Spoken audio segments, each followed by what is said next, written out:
lá na carta escrita aos Hebreus, no capítulo de número 13, aos Hebreus 13, leremos o versículo de número 4, aos Hebreus 13, o versículo de número 4.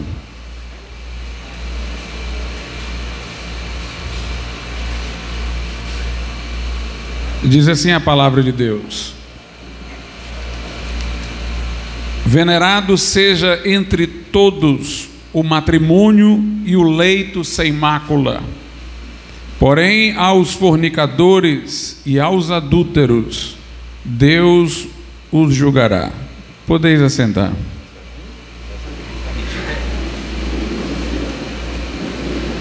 Eu gostaria, irmãos, de dar destaque nesse versículo a primeira parte, que diz assim: venerado seja entre todos o matrimônio. A palavra é forte. Venerado, outra tradução diz honrado, quer dizer digno de honra. Seja, note, não apenas dentro da igreja, mas entre todos os homens, porque o casamento foi uma instituição da criação, não um sacramento da igreja, como o julga o catolicismo romano. Venerado seja entre todos o matrimônio e o leito sem mácula, quer dizer, o compartilhamento da vida conjugal sem a mácula do pecado. Quando ele diz, porém aos fornicadores e aos adúlteros Deus os julgará, é para fortalecer a premissa, é para dizer que exatamente pelo fato de o casamento ser algo digno de tanta honra, tanta admiração, atos que são contrários ao casamento, como a antecipação da vida conjugal ou da vida sexual, a aliança matrimonial e o adultério, que é uma ruptura, é uma traição, são objetos da censura divina, do juízo divino, porque exatamente são comportamentos que não apenas são pecaminosos, como qualquer pecado, mas que atentam contra essa instituição que Deus dotou de honra, que Deus quer que seja honrada e venerada. Se nós lermos o Gênesis, nós veremos a grande importância do casamento, lá desde a criação. No capítulo de número 1, nós temos o seguinte: Gênesis capítulo de número 1, o versículo 27, e eu vou ler o 28 também. E criou Deus o homem à sua imagem, a imagem de Deus o criou, homem e mulher os criou. Então, Deus fez o homem. Esse homem aqui, primeiramente mencionado, não é o homem do sexo masculino, é a humanidade. Deus fez o homem à sua imagem, e este homem Deus fez macho e fêmea. Deus fez homem agora no sentido masculino e mulher. Então, a imagem de Deus está não apenas em Adão, no homem masculino, está na humanidade da qual participam o homem e a mulher. E de certa maneira Deus distribuiu esses elementos de sua imagem e semelhança entre o homem e a mulher. Há elementos comuns, ambos são dotados de razão, de faculdades morais, autoconsciência, algo que é peculiar a Deus e que coloca o homem acima dos animais. Mas se nós formos examinar as metáforas bíblicas, as analogias, nós veremos que quando Deus quer ressaltar a sua soberania e governo, ele faz alusão ao homem. Deus é um varão de guerra, é um senhor dos exércitos. Quando Deus quer mostrar o afeto que ele tem para com os seus filhos, muitas vezes é tomada a imagem materna. Poderá ser que uma mulher, o que seria um extremo, abandone o filho de seu ventre, mas o Senhor não abandonará o seu povo. Quando se ressalta a justiça, Deus aparece melhor representado na figura do homem, que é aquele que tem o comando da casa e o exercício principal do poder punitivo e disciplinar sobre os filhos. Quando Deus fala da graça, né, já temos aí uma imagem feminina. Aliás, Lutero dizia que uma das razões pelas quais o culto a Maria foi fomentado na Idade Média foi porque só ressaltaram de Deus a justiça e o juízo e negligenciaram a graça. Então foi preciso criar uma imagem feminina que pudesse ser o abrigo dos pecadores, quando no próprio Deus há esse elemento de abrigo na pessoa de Jesus Cristo. Essa era a razão pela qual ele, às vezes, de modo metafórico, chamava a graça de a Senhora Graça, indicando um aspecto maternal de Deus pelo qual ele nos acolhe através de Jesus Cristo. Então, quando um homem e uma mulher se casam, né, eles juntam peças de um quebra-cabeça para refletir de modo mais abrangente a imagem e semelhança de Deus, aquela imagem e semelhança com que Deus fez o homem. Deus fez o homem macho e fêmea. A Bíblia claramente faz essa alusão. Exatamente isso mostrará como é blasfema a ideologia de gênero hoje, que não apenas não usa mais a expressão sexo, que tinha uma definição biológica, mas tão somente gênero, e que multiplica os gêneros para além de macho e fêmea, admitindo inclusive a possibilidade de alguém ser de um sexo biológico, mas ser identificado pelo gênero oposto, através simplesmente da autodesignação que se faz, sendo homem de ser mulher, sendo mulher de ser homem.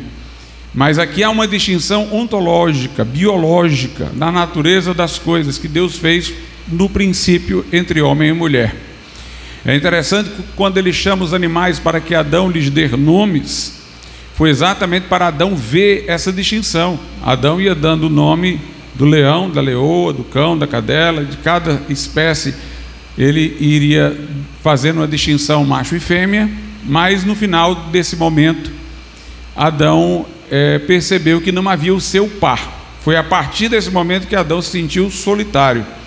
Quando a Bíblia diz: e viu Deus que Adão estava só, que não era bom o homem estar só, a Bíblia está falando do momento em que Deus viu a solidão de Adão, e Adão entrou nessa profunda solidão, exatamente depois que ele deu o nome aos animais, e Deus quis que ele pudesse constatar a necessidade da existência de seu par, podendo já ter feito, como no caso dos animais, o homem acompanhado da mulher.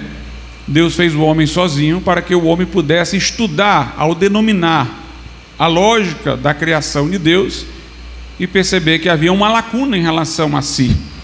Deus quis fazer do homem, nesse aspecto, um co-criador, uma pessoa que pudesse entender o desígnio de Deus. Deus quis que o homem, num estado de consciência lúcida, pudesse ver a necessidade, a importância da mulher ao seu lado. Aqui nós temos no versículo 28 de Gênesis 1, Deus dizendo que abençoou, o primeiro casal, portanto celebrou o primeiro casamento, abençoou a primeira união constituída, e Deus lhes disse: frutificai, multiplicai-vos, enchei a terra e sujeitai-a, e dominai sobre os peixes do mar, sobre as aves dos céus, sobre todo animal que se move sobre a terra. Portanto, o primeiro casal, como qualquer casal, tinha uma ordem, um mandato cultural de subjugar a terra. Isso é um mandato para que fossem empreendedores. Nós não somos simplesmente seres que vivem numa mesmice como os animais, que têm um ritual diário. Eles acordam, buscam alimento, comem, têm aquela mesma vida repetitiva, vão dormir e no outro dia vão recobrar suas mesmas atividades. O homem foi criado para ser inovador, empreendedor, e isso de maneira específica dentro do lar, um casal que faça acontecer, que some forças, subjugai a terra, quer dizer, façam uma coisa nova. A terra está aí dada para vocês, mas vocês não vão simplesmente preservar o estado, vocês vão dominar, vocês vão subjugar, vocês vão gerenciar, vocês vão administrar, vocês vão cultivar. Então, um casamento é para somar, um casamento é para produzir, e não para ser uma uma letargia. E Deus disse para o homem frutificar, sede fecundos, enchei a terra. O que mostra que o casamento só pode ser entre um homem e uma mulher, né? Somente entre um homem e uma mulher, porque essa é a união fecunda, é aquela que há entre homem e mulher. Se alguém puder me trazer água, irmãos, eu agradeço, certo? Essa é a união fecunda. Nós temos hoje outra blasfêmia, para além da ideologia de gênero, que é exatamente essa questão de nós temos o casamento, como eles falam, né, entre pessoas do mesmo sexo, mas a união que Deus abençoou foi a união que ele pôde dizer: frutificai. Pode acontecer que por uma questão de enfermidade ou outra coisa não haja procriação, mas a união que foi abençoada é aquela que é pelo menos potencialmente fecunda, aquela que há entre homem e mulher. Foi essa a união que recebeu a bênção de Deus. Quando Deus percebeu que o homem estava só, depois de ele ter dado nome aos animais, o pôs no profundo sono, diz a Bíblia, e tomando de uma de suas costelas fez a mulher. A mulher foi criada, como diz a Bíblia, para ser uma ajudadora idônea do homem. Agostinho uma vez disse: se Deus quisesse a mulher superior ao homem em natureza, a teria feito de sua cabeça; se a quisesse inferior, escrava, a teria feito dos pés. Mas quando tomou-a do lado do homem, foi para mostrar que eles são iguais em dignidade, na posse da natureza humana. E Deus fez Adão entrar no profundo sono, da costela de Adão fez Eva, para exatamente Adão perceber que Eva lhe era um complemento, ou seja, ela era a costela que lhe fora tirada, que por meio agora da mulher criada estava sendo a ele devolvida para completá-lo. E diz a Bíblia, né, que Deus quis criar para o homem uma ajudadora idônea. É o versículo 18 de Gênesis 2. E diz o Senhor: não é bom que o homem esteja só, far-lhe-ei uma ajudadora idônea para ele, né? Então Deus decidiu, assim que ele pôde compartilhar com o homem, que o seu propósito é que ele tivesse um par, a mulher, né? Depois que ele deu o nome aos animais, e portanto ele viu aquilo ali. Nesse momento Deus socorreu o homem, e o seu propósito já era esse desde o começo, como se vê no versículo 18, e criou para o homem a mulher como uma ajudadora idônea. Idônea quer dizer a altura, exatamente indicando uma igualdade. A altura indica que a mulher possui, portanto, todas aquelas características que são necessárias para que ela possa auxiliar o homem. Isso mostra também que o papel de liderança dentro do lar é masculino. A mulher coopera, ajuda, mas ela é uma ajudadora à altura, ela é uma ajudadora idônea, ela é uma ajudadora que tem as qualificações, né, para que possa ser esta auxiliar do homem, né? Essa auxiliar do homem. É interessante que alguns desses ideólogos do gênero, né, que se disfarçam de religiosos, eles gostam de citar um texto lá de Gálatas, onde Paulo diz que em Cristo Jesus, né, não há homem, nem é mulher, não há escravo, não há livre, judeu nem grego, mas todos são um em Cristo Jesus. É um mau uso desse texto, inclusive, se essa interpretação que eles querem dar, que acaba com a sexualidade dentro da nossa identidade cristã, for verdadeira, vai se desconectar com tudo mais que está no Novo Testamento, né? Porque quando perguntaram a Jesus se era lícito a um homem repudiar sua mulher por qualquer motivo, Jesus disse: como é que foi no princípio? Criou Deus o homem, a sua imagem, macho e fêmea os criou. Deus disse: deixará o homem seu pai e sua mãe, se unirá a sua mulher, serão ambos uma carne. O que Deus ajuntou não separe o homem. Jesus deixou claramente marcada a identidade pela criação de homem e de mulher. Nós temos passagens na carta aos Efésios, na epístola de Pedro, orientando sobre os deveres dos cônjuges, distinguindo, portanto, papéis de homem e de mulher. E logo não poderíamos jamais entender que esse texto de Gálatas possa ter alguma coisa a ver com o fim das distinções biológicas, que no cristianismo não se levam em conta as distinções biológicas. O que quer dizer isso? Em Cristo Jesus não há homem nem mulher, todos são um em Cristo Jesus. É interessante, irmãos, quando a gente erra numa doutrina é cascata, né? A gente sai errando nas outras. Quando a gente acerta numa, a gente sai acertando as outras. Para eu acertar nesse versículo de Gálatas, eu tenho que aceitar a distinção bíblica entre espírito, alma e corpo, né?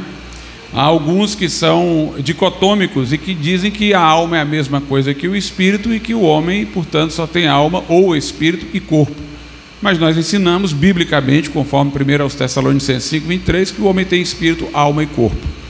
O espírito que nós temos é o mesmo, homem e mulher. Deus fez o homem e soprou o espírito, e o corpo volte ao pó de onde era, o espírito volte a Deus que o deu. O espírito, ele não é sexuado.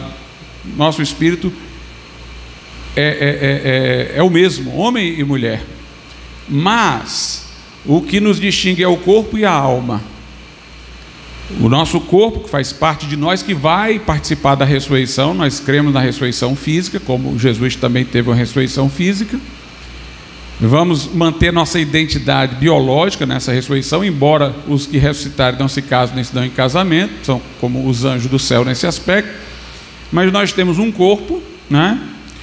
E Deus sopra o espírito desse corpo. Quando um óvulo é fecundado, Deus sopra o espírito. É isso que dá o dinamismo de vida, né? Que faz haver todo o desenvolvimento em direção à formação do embrião, do feto, de uma criança. Quando Deus sopra o espírito interage com o corpo, surge a alma, né? A alma, ela é fruto dessa conjugação do espírito com o corpo. Quando alguém morre e vai ou para o céu ou para o inferno, a alma segue junto com o espírito. É através da alma que nós temos uma identidade pessoal. O espírito é aquela parte do homem onde foi destinado originalmente para o Espírito de Deus habitar. É o lugar pelo qual nós temos a comunhão com Deus. A alma, onde está a nossa vontade, intelecto, nosso pensamento, razão, né? E o corpo, a nossa parte física. Pelo corpo eu tenho consciência do mundo, pela alma eu tenho consciência de mim mesmo, e pelo meu espírito eu tenho consciência de Deus. Pois bem, quando nós entregamos a nossa vida a Jesus, nós somos vivificados espiritualmente. O Espírito de Deus retorna ao nosso espírito. A Bíblia diz em Provérbios que o Espírito é a lâmpada do Senhor. Creio que seja Provérbios.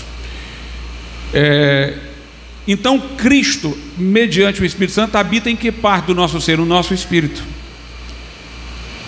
Portanto, em Cristo Jesus, naquela parte de nós onde Cristo está, não há homem nem mulher, porque todos nós somos uns em Cristo Jesus, na unidade espiritual. Mas a nossa alma, que é a nossa psique, é masculina ou feminina. Aliás, tem até estruturas psíquicas diferentes no homem e na mulher, né? O homem gosta de raciocínio sucessivo, pensar numa coisa depois que ele pensou primeiro na outra, resolver as coisas ordenadamente. A mulher gosta da simultaneidade, né? Ela quer resolver tudo ao mesmo tempo. Ela tem um olhar que pega todas as coisas ao mesmo tempo.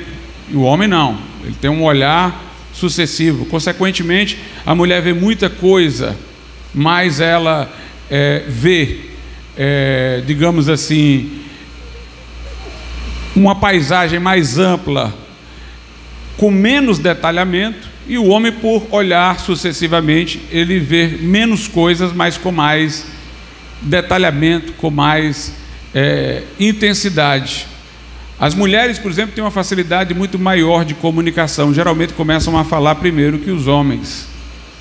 Mas os raciocínios mais abstratos, matemáticos, físicos, exatamente por essa questão do homem que tem esse raciocínio sucessivo, são mais peculiares aos homens. Dificilmente se ouve falar de uma grande física, uma grande matemática, é normalmente um homem, né? Mas as mulheres, por exemplo, têm uma habilidade de comunicação que se desenvolve mais rapidamente do que o homem. As mulheres são mais sentimentais do que os homens, por isso tem uma dificuldade maior de de esquecer certas coisas, uma facilidade de reviver dores passadas. Os homens têm uma facilidade maior de largar isso aí. Tem uma estrutura psíquica diferente do homem e da mulher. Inclusive, são para que se complementem, né? Um ao outro, né? Então nós nos distinguimos na alma e no corpo. E nós não somos só o espírito, nós somos espírito, alma e corpo. Agora, no espírito, que é onde Jesus Cristo, por meio do Espírito Santo, está em nós, não há homem nem mulher, mas todos são um em Cristo Jesus. Então diz aqui o texto que Deus fez a mulher, apresentou-a ao homem. O homem disse: foste tomada do varão, mas não é o varão, então vou te chamar de varoa. Um nome parecido, porque veio do varão, e ao mesmo tempo um nome diferente, porque não é a mesma coisa. Daí a ideia de uma diversidade. As características do casamento são a diversidade, a complementaridade e a fecundidade. E aqui em Gênesis 2, verso de número 24, diz assim: portanto deixará o homem seu pai e sua mãe. Note, da ancestralidade eu tive pai e mãe, homem e mulher, eu vim de um casal. E apegar-se-á a sua mulher. Agora o homem vai ter a sua própria mulher, e serão ambos uma carne. O texto já deixa claro que o sexo é para depois do casamento, porque diz que ele vai se unir à sua mulher. Ele não vai se unir a uma mulher que, porque ele se uniu, se tornou sua. Ele vai se unir à mulher que já é sua.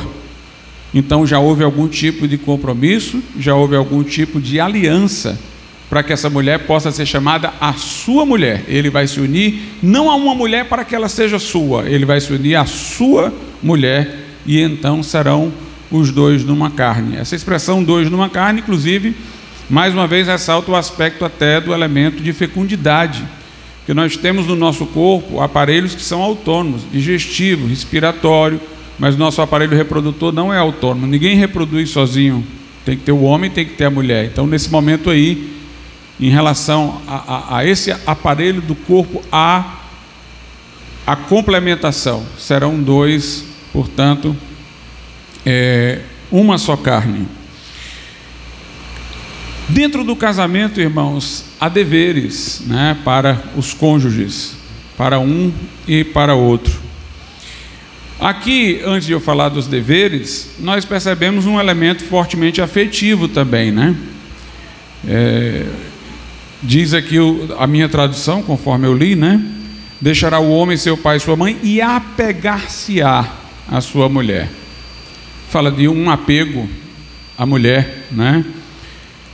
No versículo 18 nós vimos que a mulher foi dada para ser uma ajudadora, idônea, à altura do homem. Então há uma relação de cooperação, de ajuda, e há uma relação de apego. A maior investida de Satanás, irmãos, nós vemos lá no Éden acontecer, porque a gente vê como Deus deu destaque ao casamento, como diz lá em Hebreus 13, né? Venerado, honrado entre todos seja o matrimônio. Deus fez o homem, macho e fêmea, os fez à sua imagem e semelhança. Deus fez o homem perceber que precisava da mulher. Diferentemente dos animais que foram criados prontos com seus pares, aqui houve todo esse ritual histórico para a mulher aparecer ao homem. Houve essa declaração de amor do homem à mulher: tu és carne da minha carne, osso dos meus ossos. Houve toda essa ideia clara de a mulher ser ajudadora, mulher se apegar ao homem. E o diabo não apenas levou o homem a cair, o diabo usou o casamento para destruí-lo. Ele destruiu o casamento, né? A Escritura mostra que ele se dirigiu a Eva. Por quê? Porque Eva foi criada para ser ajudadora do homem. E ele queria que ela fosse a pedra de tropeço do homem. Eu estou dizendo isso para os irmãos ficarem atentos, irmãos, como Satanás pode agir. Ele quer destruir o plano de Deus para o casamento, né? A irmã foi criada para ser ajudadora do marido, pois o que o diabo quer é fazer de você a pedra de tropeço para o seu marido. O homem foi criado para liderar a casa, pois o homem simplesmente comeu do fruto que a mulher lhe ofereceu e não tomou liderança nenhuma. Ele foi omisso, ele não assumiu a liderança. O diabo quer que você não lidere. O diabo quer que você não lidere. O diabo quer que a mulher seja uma pedra de tropeço para você. O diabo quer, portanto, fazer a mulher sair do papel para o qual ela foi criada, o homem sair do papel para o qual foi criado. Ele quer desgraçar o casamento. Foi o que aconteceu lá no Éden. E o diabo não melhorou de lá para cá, não. E o que nós vimos fazer Satanás ali, irmãos, é para exatamente nós tomarmos maior vigilância. O diabo vai usar a mulher no sentido contrário ao papel que Deus lhe deu, vai usar o homem no sentido contrário ao papel que Deus lhe deu, né? E quando eles caíram, Adão e Eva, né? Note, eles sentiram vergonha um do outro. Quer dizer, o pecado trouxe um constrangimento no relacionamento entre os dois. Eles tiveram vergonha de sua nudez, um frente ao outro. Quando Deus interpelou Adão: Adão, onde estás? E perguntou a Adão o que é que ele havia feito. Adão culpou a mulher. O primeiro relacionamento destruído foi o do casamento ali. Em vez de serem parceiros, amigos, estava lá Adão dizendo: foi a mulher que tu me deste, que me ofereceu.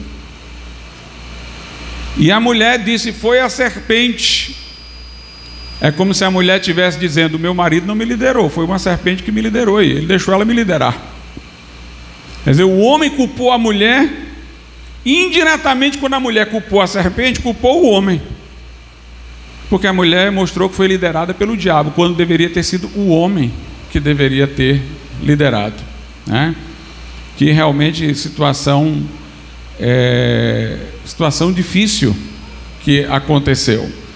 Então, dentro de um casamento é para haver uma relação de amizade, é para haver uma relação de apego, uma relação solidária, né? Quando a gente casa, logo no princípio a gente tem algumas dificuldades, é natural. São duas pessoas criadas em casas diferentes, provenientes de situações de vidas distintas. Então tem um tempo de equalização, né? Que isso aqui, não gostei disso aqui em você, isso aqui em você e tal. Aquele é um momento de muita maturidade. É preciso ter muita maturidade nesse momento. Por isso eu sempre aconselho: namore excelente para casar bom, né? Porque no namoro é só visitar lá a casa dos pais, né? Falando de namoro de crente, né? Um visita lá a casa dos outros, aí tem um sorvetinho lá que é servido, um bolinho, né? Tudo muito bom, muito tranquilo, né? Todo mundo cheiroso, bem vestido, conversa ali, cada um vai para a sua casa, tem um pai e a mãe lá para cuidar do resto. Quando vai para o relacionamento a dois, aí vem aquela indefinição, né? Quem é que faz isso, quem é que faz aquilo, quem é responsável por isso, quem é responsável por aquilo ali. Tem problemas. É preciso nesse momento muita espiritualidade até entrar numa engrenagem. Quando entrar numa engrenagem, pronto, aí é seguir adiante crescendo, né? E não deixar o invasor entrar pelas portas dos fundos, né? Inclusive eu sempre digo aqui, né? Eu no meu relacionamento com a minha esposa, eu consigo, irmãos, encarar todos os tipos de relacionamento possíveis. Às vezes eu me sinto o pai dela, mas às vezes eu me sinto filho dela.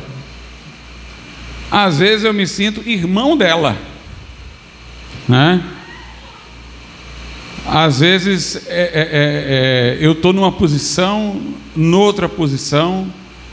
E eu acho que todos os tipos de relacionamento, aquele que é entre irmãos, aquele que é entre mãe e filho, aquele que é entre pai e filha, aquele que há entre amigos, eu experimento em diversos momentos dentro da minha casa.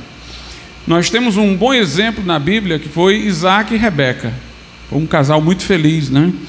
Lá em Gênesis, por exemplo, no capítulo de número 24, a Bíblia diz assim no versículo de número 67: Isaac trouxe-a, ou seja, Rebeca, para a tenda de sua mãe, Sara, e tomou a Rebeca e foi-lhe por mulher, e amou-a. Interessante, né? Ele ressalta que ele a amou. Assim Isaac foi consolado depois da morte de sua mãe. Então Rebeca deve ter sido uma esposa muito cuidadosa com ele, né? Porque está sugerindo que ela ocupou o papel da mãe dele. Ele foi consolado pela morte da mãe no casamento com Rebeca. Então Rebeca soube preencher um espaço deixado vazio, né, com a sua afetividade. Meus irmãos, eu nunca gosto de padronizar relacionamentos, nunca gosto também de me dar como um padrão absoluto, né? Porque as pessoas são diferentes, elas são distintas, né?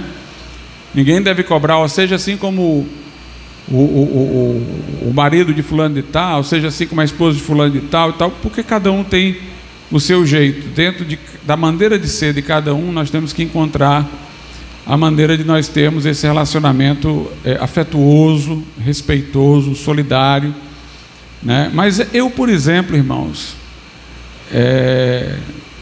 como eu estou dizendo, não significa que vocês tenham que ser como eu. Mas eu, por exemplo, eu nunca dei flores para minha esposa, nunca dei, né? E vou até dizer que eu nunca vou dar, porque não é do meu jeito.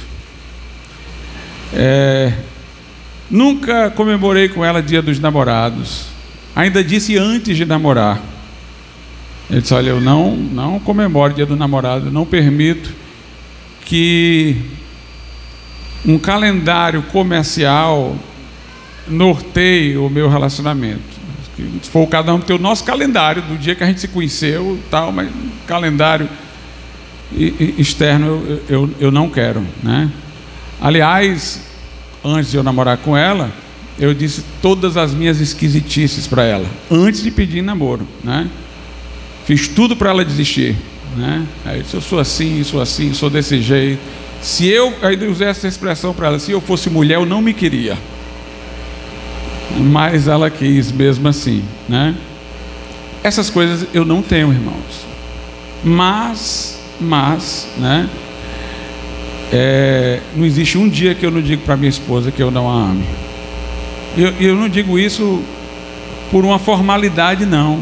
É porque eu digo, se ela sair de casa, passar a tarde todinha fora de casa, ela vai ter não sei quantas mensagens no celular dela, não sei quantos coraçõezinhos, porque eu sinto realmente a falta dela.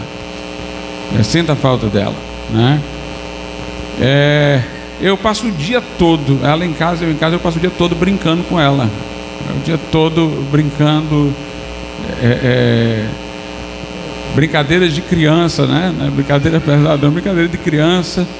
Eu tenho um apelido para ela, ela tem apelido para mim, né? Eu a beijo, eu chamo ela para beijar quando eu estou carente, me dê um beijinho, né? O beijo cinematográfico não, né? O beijinho na testa mesmo, né? No rosto, todo dia.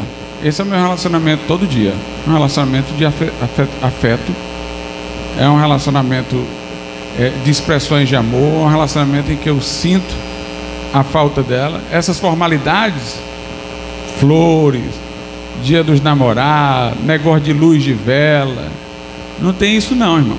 Eu tenho o cotidiano, é o cotidiano, né?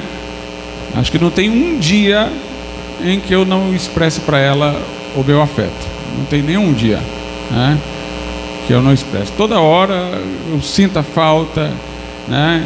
Eu também me lembro aqui de Isaac e de Rebeca, né? Lá em Gênesis 26 diz assim no versículo 8, ó: e aconteceu que, como ele esteve ali muito tempo, Abimeleque, rei dos filisteus, olhou por uma janela e viu, e eis que Isaac estava brincando com Rebeca, sua mulher. É o dia todinho brincando com ela, é o dia todinho brincando. Eu só conheço uma pessoa que concorre comigo, é o meu pai com a minha mãe. Meu pai o dia todo brincando com a minha mãe, fazendo brincadeira, palhaçada e sendo afetuoso, né? Então esse relacionamento a gente tem que cultivar, mas cada um tem a sua maneira, cada um tem o seu modo, né? Esse é o meu modo. Eu gosto de criança, eu gosto de coisa infantil, eu gosto de brincadeira dessa forma. É a minha maneira de ser, é a minha maneira de ser. Cada um tem a sua maneira de ser. A gente não deve tentar pegar ninguém e dizer, ó, seja desse jeito. Não, descubra a sua maneira própria de ser afetuoso, solidário, né? Mas a Bíblia ensina também que deve haver esse relacionamento solidário. Lá em Oséias tem uma passagem interessante,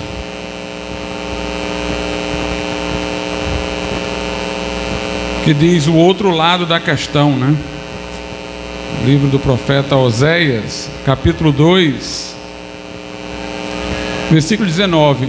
Veja, o casamento é tão importante na Bíblia, irmãos, que tem um livro só para um relacionamento de afetuosidade entre um homem e uma mulher, né? Em vez de você se espelhar em mim, se espelhe nesse livro, é Cantares, né? Veja lá o que é que a mulher diz para o homem, o que é que o homem diz para a mulher. Um relacionamento de amor. Tem um livro da Bíblia que é um relacionamento de amor, né? Deus compara o seu relacionamento com o seu povo com o relacionamento que há entre um marido e uma mulher, seja com Israel, seja o de Jesus com a igreja no Novo Testamento. Alguém pergunta, pastor, se o casamento é tão importante, por que ele não vai perdurar na eternidade? Porque quando a gente ressuscitar, como diz a Bíblia, nós seremos como os anjos, ninguém se casa nem se dá em casamento. O casamento não continua lá. Bem, o casamento nosso, pessoal, individual, não continuará lá, mas o casamento existirá eternamente, sendo que entre Cristo e a igreja, entre o Cordeiro e sua noiva. Nós só vamos poder entender esse relacionamento que vai perdurar pela eternidade entre Jesus e a sua igreja a partir do relacionamento que foi conhecido nesse mundo aqui entre um homem e uma mulher. Então, dessa forma, vai ter uma projeção por toda a eternidade. Oséias 2, versículo 19, diz assim, ó, 19 e 20. Deus fala a Israel, né, como se a nação fosse sua esposa. E desposar-te-ei comigo para sempre. Essa é a intenção do casamento, né? É a perpetuidade. Desposar-te-ei comigo em justiça e em juízo, e em benignidade e em misericórdia. E desposar-te-ei comigo em fidelidade, e conhecerás ao Senhor. Nós sabemos que na linguagem da Bíblia, conhecer, quando se refere a um casal, é a vida sexual, né? E conheceu Adão, a Eva, e ela deu à luz. Note que conhecer é a última coisa aqui, ó. Primeiro Deus diz que ele vai casar com Israel para sempre, que vai fazer isso. Aí entram as virtudes, né? Em justiça, em juízo, em benignidade, em misericórdia, com fidelidade, e depois você vai me conhecer. Depois nós vamos ter a intimidade. Isso quer dizer, irmãos, que acima de tudo o casamento é uma aliança. E uma aliança envolve elementos de honradez, de virtude e de moralidade. Por que eu estou dizendo isso? Porque o que faz um casamento subsistir em tempos difíceis, de conflitos, de coisa, é o compromisso moral, né? É o compromisso moral. Não, eu assumi uma aliança em virtude, assumi uma aliança em justiça, eu assumi uma aliança em fidelidade, em benignidade, em misericórdia. Quer dizer, essa aliança está recheada de comprometimentos com virtudes.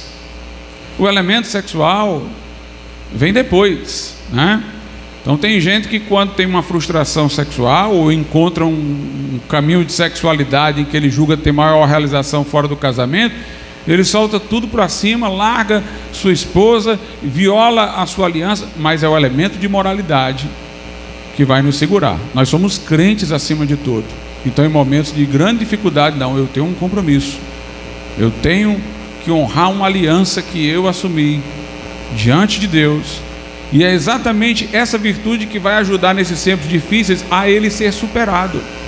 A pessoa não vai desistir, a pessoa não vai recuar, porque ela sabe que ela está dentro de um comprometimento moral, e aquilo ali tem que perdurar, e a saída é as dificuldades serem superadas, e não diante dela haver o abandono. quando a Bíblia fala lá em Efésios, né, sobre os deveres dos cônjuges, note que a Bíblia diz, né, que as mulheres devem ser submissas aos seus maridos como a igreja o é a Cristo. Essa submissão da mulher ao marido não é por causa do marido, é por causa de Cristo. Ou seja, esse dever de ela ser submissa ao marido não é um dever contratual que ela assumiu com o marido, é um dever dela para com Deus.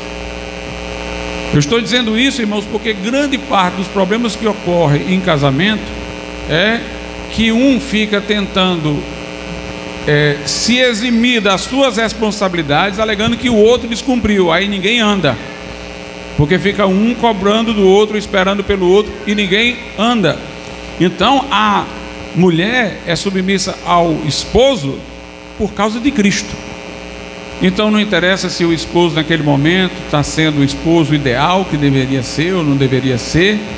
Esse dever dela de submissão não é em função de quem ele é, mas é em função de Cristo. Maridos, amai as vossas esposas como Cristo amou a igreja e se entregou por ela. É um amor sacrificial, é um amor que envolve sacrifício.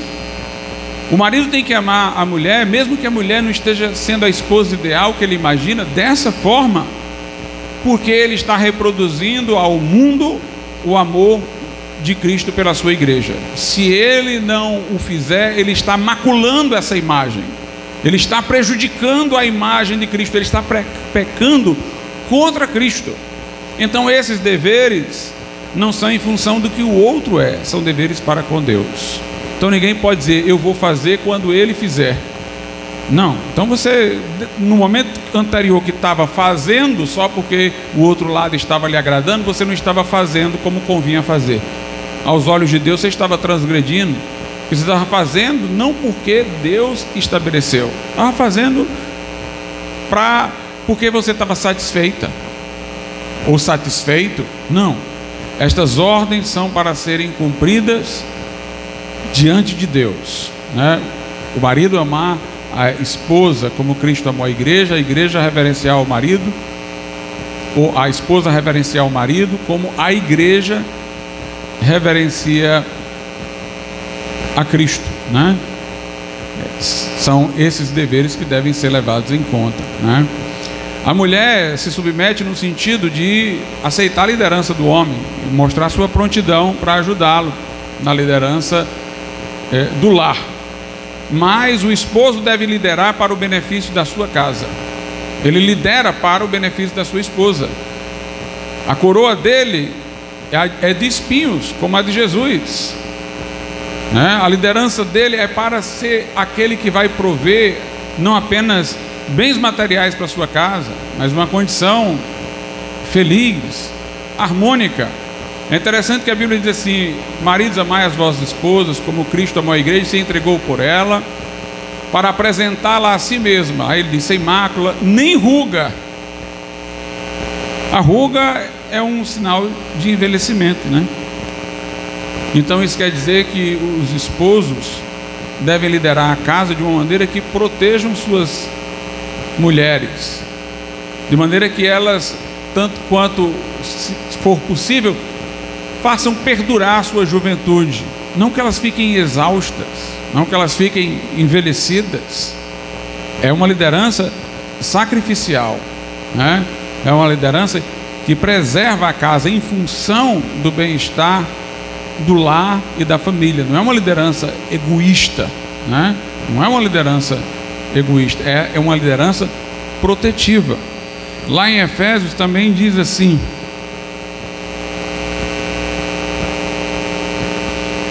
Efésios capítulo de número 5, versículo 29.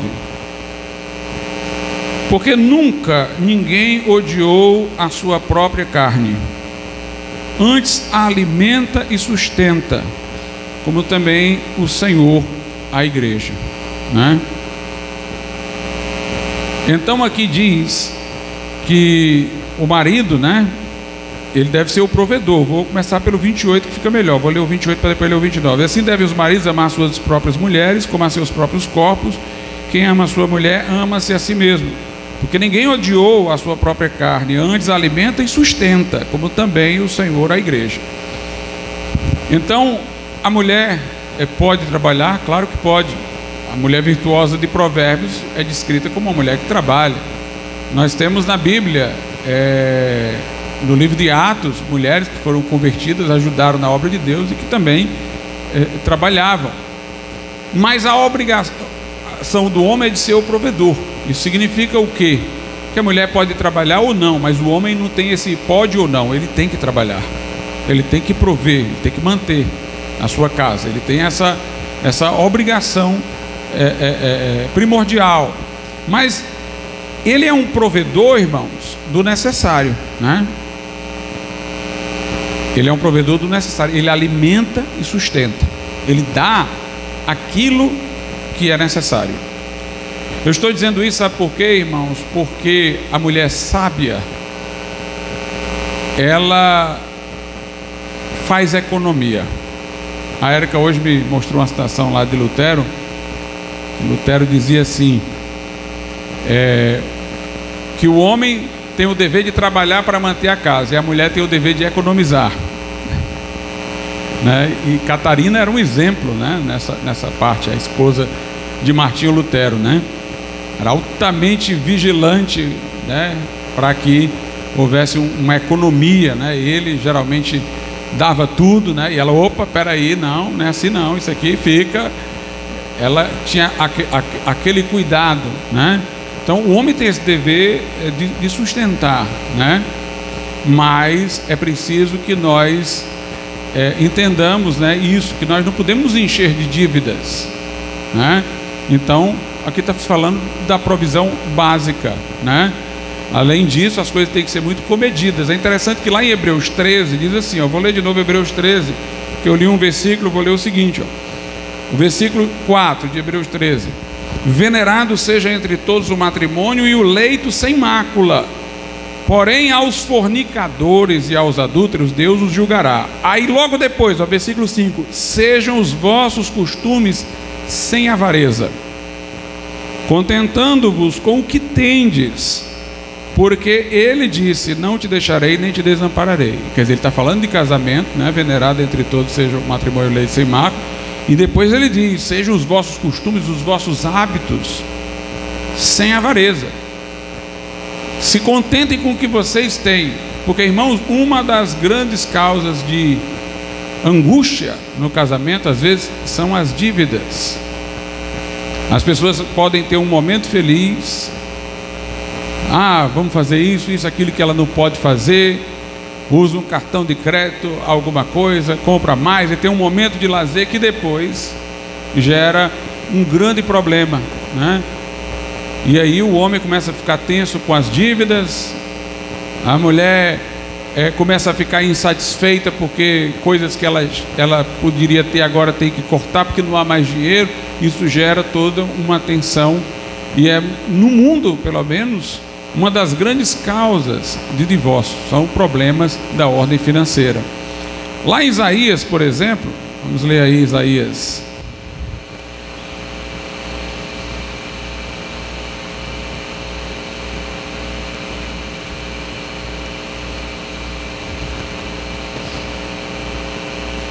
No capítulo, comecinho lá, capítulo de número 3, né? Vai falar de mulheres, né, que viviam uma vida muito luxuosa, né? Isaías 3 diz assim, a partir do verso 16: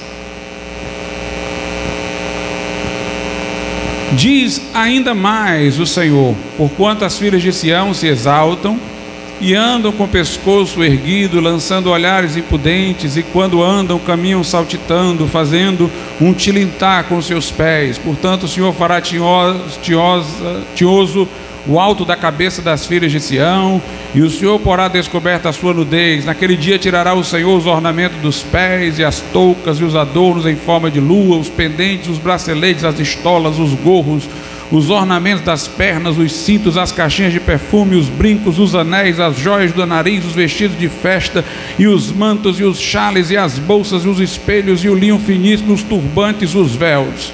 E será que em lugar de perfume haverá mau cheiro, e por cinto uma corda, e em lugar de encrespadura de cabelos calvície, e em lugar de veste luxuosa pano de saco, e queimadura em lugar de formosura. Note, essas mulheres viviam essa vida de luxo aqui à custa de quem, irmãos? À custa dos seus maridos. À custa dos seus maridos. Aí Deus está dizendo que vai punir, tirar tudo isso aí e tal, e vai haver corda em lugar de cinto, mau cheiro em lugar de perfume. Mas aí, se você olhar no versículo 25, 26, aparecem os homens aí no julgamento, ó. Teus homens cairão à espada e teus poderosos na peleja, e as suas portas gemerão e prantearão, e ela desolada se assentará no chão. Se eram as mulheres que estavam vivendo essa vida de luxo, embora cobrando essa altura de vida de seus maridos, por que os maridos iriam sucumbir também, irmãos? Eles iam sucumbir para a punição das mulheres. Com a morte dos homens, o que é que aconteceria? Eles que iam para a guerra, ficaria menos homens, ficaria muita mulher para pouco homem. Aí quando houvesse muita mulher para pouco homem, as mulheres precisando casar, iam chegar para o homem e dizer: casa comigo, não precisa dar nada para mim não, me dá só pão para comer que eu aceito. Olha aí o capítulo 4, versículo 1. E 7 mulheres naquele dia lançarão mão de um homem, dizendo: nós comeremos do nosso pão. Quer dizer, não precisa nem pagar o pão para a gente não. Desesperada para encontrar um marido aí, porque não sobrou mais ninguém. Nós comeremos do nosso pão e nos vestiremos com nossas próprias vestes. Tão somente queremos ser chamadas pelo teu nome, tira o nosso opróbrio, né? Então é um juízo aqui sobre mulheres que exigiram muito de seus maridos, e no final das contas aqui elas ficarão viúvas, poucos homens para casar, e elas vão chegar e dizer: não precisa nem sustentar a gente não, que a gente mesmo come o pão da gente, só casa com a gente aí, né? Um castigo exatamente por um tipo de vida extremamente luxuosa. Então a gente tem que se acomodar a coisas simples, a coisas que estão dentro das nossas possibilidades. O que faz um casamento, irmãos, feliz é o que eu sempre tenho dito, não é luz de velas, né? Não estou reprovando quem gosta dessas coisas assim bem românticas, não. Estou querendo dizer que você não precisa de um custo elevado. É um relacionamento do dia a dia, do cotidiano, de amizade, de felicidade, de brincadeira, de divertimento, de companheirismo, né? De alegria, de comunicação. É isso que vale, né? Então o homem tem o dever de sustentar e manter, né? E as mulheres, se quiserem, também podem trabalhar, mas o homem tem esse ônus, né? Para ele não é um pode ou não pode, é um dever. Mas as mulheres têm que ser comedidas, como o próprio homem tem que ser comedido também, para que possa gerenciar aquilo que possui, sem trazer dívidas para a sua casa, né? Sem viver uma vida que pode ter num momento regalias e depois no outro momento ser causa de muitas dores, né? Então o melhor é que a gente tenha hábitos, costumes, sem avareza, né? Se acomode às coisas humildes, às coisas simples, né? Bem, outra coisa que eu gostaria de falar é na questão da vida íntima. A Bíblia Sagrada diz o seguinte, lá na primeira carta aos Coríntios,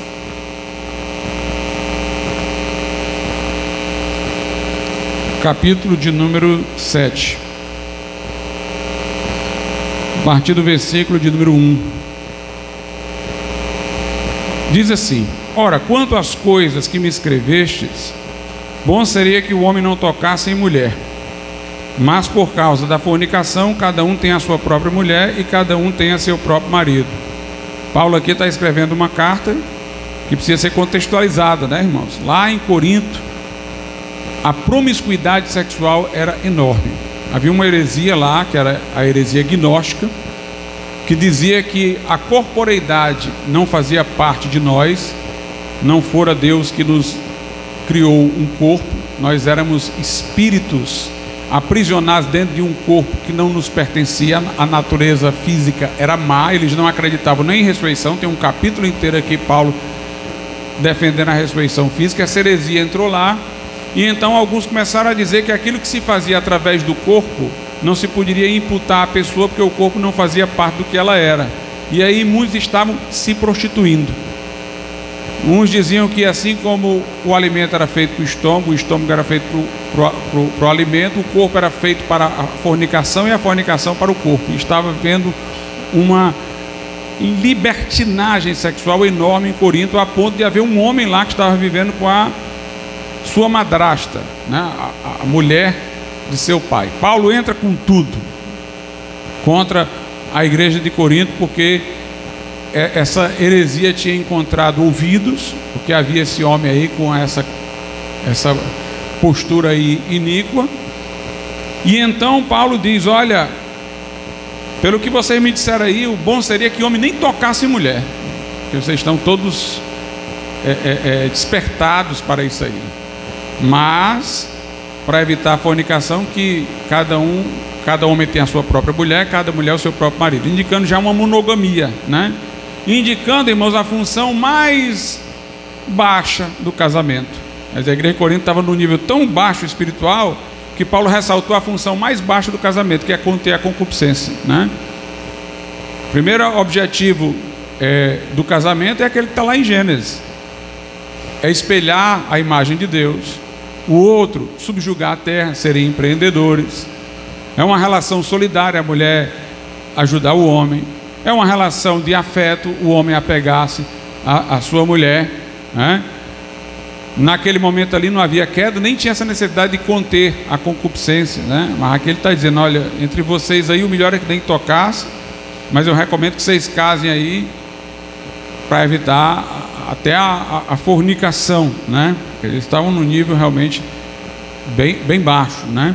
Mas Paulo diz: cada um tem o seu cônjuge, indicando, portanto, uma relação monogâmica. E, meus irmãos, como eu havia dito, né, o que preserva a fidelidade dentro do lar, é a moralidade, dentro do casamento cristão. É aquilo que está lá em Oséias. Deus diz: eu vou desposar Israel em justiça, em benignidade, misericórdia, fidelidade. São as virtudes cristãs que preservam esse laço de solidariedade, de fidelidade, né? Há pessoas, né, que podem se sentir tentadas pelo lado de fora, porque uma das partes não está atendendo, né, as suas necessidades, porque está se negando a vida sexual. Mas não pensem que essa é a única razão pela qual pessoas são tentadas, não. Na verdade, nós que somos anabatistas, né, nós temos, exatamente pela nossa questão de não tomarmos anticonceptivos, toda uma disciplina temporal para a nossa vida sexual. As tentações, digo isso como pastor, acontecem muito mais quando as pessoas podem ter a relação, porque é como se naquele momento ativasse, né, todo o despertamento sexual, e a pessoa às vezes é tentada por lado de fora nesse momento. Eu digo que tem gente que pensa: se tiver um regramento durante o período que a pessoa não pode, aí ela vai ser tentada. A maior parte dos que são tentados, por incrível que pareça, é quando eles podem, é quando eles têm relação com a sua esposa. Isso desperta de novo a sexualidade que está adormecida no período que eles se disciplinarem, e naquele momento ali é que eles olham para fora. Então, tem uma coisa e às vezes tem outra, né? Uma negação contínua pode alimentar uma tentação do lado de fora, né? Mas o que mantém o casamento acima de tudo são os compromissos com a virtude, né? Com a vida cristã, né? Mas vejam aí, Versículo de número 3 de 1 Coríntios 7. O marido pague à mulher a devida benevolência, e da mesma sorte a mulher ao marido. A mulher não tem poder sobre o seu próprio corpo, mas tem-no o marido. E também da mesma maneira o marido não tem poder sobre o seu próprio corpo, mas tem-no a mulher. Não vos priveis um ao outro, senão por consentimento mútuo, por algum tempo, para vos aplicardes ao jejum e oração, e depois ajuntai-vos outra vez, para que Satanás não vos tente pela vossa intemperança. Então aqui ele está dizendo para não se negar, está dizendo que se forem não ter essa relação, que façam isso de comum acordo. Pede que essas pessoas aqui nesse período, porque ele está contextualizando com uma comunidade altamente atiçada pela sexualidade, que nesse período eles até jejuassem, orassem, para que Satanás não encontrasse brecha, né? Mas que sem o consentimento de ambos, nenhum se negue ao outro, né?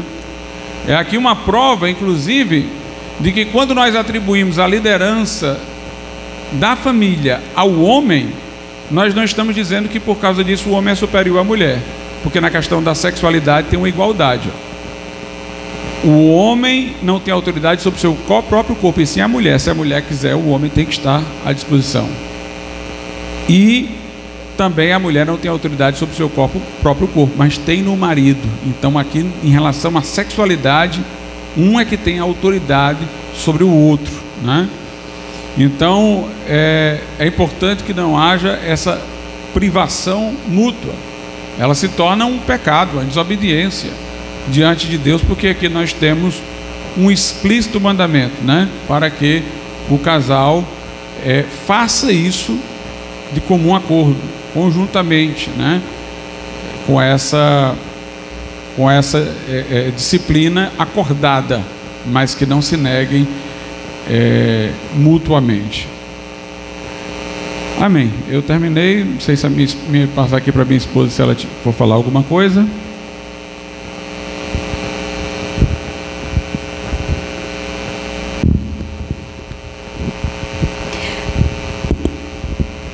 Amém, irmãos. Pai do Senhor. Eu vou pedir só para o irmão Fabiano louvar o hino, e eu queria dar uma breve palavrinha rapidinho depois, tá? Mas antes disso, só fazendo menção que o meu esposo falou, né? Quando nós estávamos nesse processo para namorar, foi uma luta muito grande, porque quando eu percebi que estava gostando do meu esposo, eu fiquei muito atribulada, irmãos. Eu fiquei muito atribulada mesmo, porque eu estava com medo de estar confundindo as coisas, né? Poxa, será que eu estou confundindo assim admiração com amor? E aquilo ali mexeu assim muito comigo. E eu orei, irmãos. Toda madrugada eu orava, eu dobrava meu joelho e eu dizia assim ao Senhor: Senhor, se for da tua vontade, se for para fazer o meu esposo feliz, que na época não era o esposo, né, era o pastor Glauco, mas eu dizia, se fosse para fazê-lo feliz, que tu abençoe e que nós possamos casar e ser uma bênção para a tua glória, porque em nenhum momento eu pensei em casar para ser feliz, mas para fazê-lo feliz. Esse foi o meu maior objetivo. E é tão interessante, irmãos, que ele falou aqui, que ele realmente dizia: você tem certeza que você quer casar com um homem como eu? Porque às vezes eu não faço isso, mulher às vezes gosta disso, daquilo. Eu disse: eu tenho certeza. Irmãos, eu não me arrependi de jeito nenhum. Foi a melhor decisão que eu tomei na minha vida, foi aceitar Jesus e ter casado com meu esposo. E eu casei para fazê-lo feliz. E porque eu casei para fazê-lo feliz, eu sou feliz. Porque se cumpriu na minha vida o propósito de Deus no meu casamento, que era fazer o meu marido feliz. E irmãos, outra coisa que é importante, como ele falou, eu não tenho um pingo de carências nenhuma, de buquê de rosas, de jantares românticos, não, porque o meu casamento, ele é romântico, segunda, terça, quarta, quinta, sexta, sábado, domingo, segunda, e por aí vai. Todos os dias o meu casamento ele é romântico, porque ele é cultivado.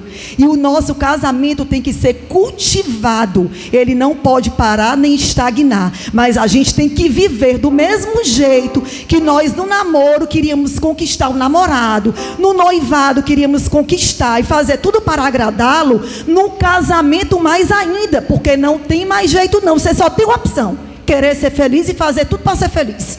Porque enquanto você namora, enquanto você está noivando, está noivo, você ainda pode desistir, ainda tem tempo. Pense bem, tenha os olhos arregalados. Observe mesmo se é isso que você quer. Porque quando você casar, não tem jeito. Então você só tem uma opção: ou ser feliz, ou ser triste, infeliz. A opção é sua, você decide. Eu não acho que é sábio você optar por infringir as regras da palavra de Deus. É muito mais sábio você se firmar no manual que nos ensine, nos abençoe, nos fortalece do Senhor, que quer o nosso bem, do que você se dirigir pelo seu eu, tá? Então, eu não me arrependi, faria tudo de novo. Mas, irmãos, só para é uma breve palavrinha que eu quero dar, né, devido à hora. Mas vamos louvar um pouquinho mais, só um hino, né, louvar a Deus, tá?